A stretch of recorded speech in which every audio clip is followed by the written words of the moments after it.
Mesdames, Messieurs, bonjour et bienvenue dans ce flash d'information de ce dimanche 24 août 2025. À la une de 13h30, je vous conduis directement au Congo-Brazza où notre compatriote, l'ambassadeur extraordinaire et plénipotentiel de la République du Tchad auprès de la République sœur du Congo-Brazza, Hamadaye Abdelkarim Bakit, a été reçu par le président du Sénat, Pierre Ngoulou, au cours de cette rencontre. Les deux personnalités ont échangé sur les relations bilatérales qui existent entre le Tchad et le Congo-Brazza.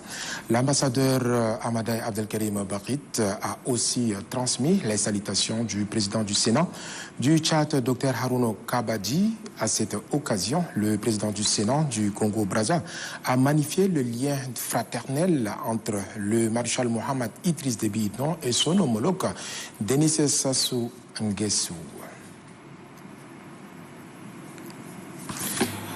Sachez aussi qu'une mission de supervision des ouvrages pastoraux dans la province du Bahr el-Ghazal, le ministre de l'élevage et de la production animale, le professeur Abderrahim Awad Ateib, a tenu une rencontre hier à Moussourou avec les opérateurs économiques et le représentant de fédération des éleveurs de la province. En présence du délégué général du gouvernement, le ministre de l'élevage a dirigé cette rencontre axée sur le plan national de développement PND Tchad Connection 2030 en cours de préparation à Abu Dhabi aux Émirats arabes unis. Pour lui, cette table ronde vise à attirer les investisseurs vers le Tchad pour développer le secteur de l'élevage, de l'agriculture qui sont les deux mamelles de l'économie nationale. À cet effet, il sollicite la contribution de chaque acteur concerné pour sa réussite. Et puis, pour boucler cette session, les autorités du département d'Abogoudam, dans la province du Ouadaï, mènent une politique de reboisement couplée à celle de la protection de l'environnement dans le cadre de la Semaine nationale de l'arbre, édition 2025, placée sous le thème « Plantons les arbres ».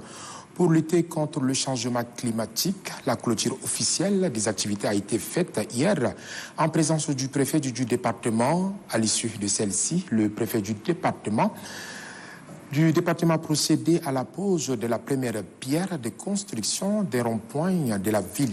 Une fois le chantier achevé, il sera baptisé rond-point Maréchal Mohamed Idriss Déby Itno. L'objectif est de saluer le courage et le sens élevé du chef de l'État qui œuvre sans relâche pour la stabilité du Tchad. Mesdames et messieurs, c'est tout pour ce flash d'information. Merci à vous de l'avoir suivi. Au revoir et prenez soin de vous et de vos familles. Bon week-end à tous.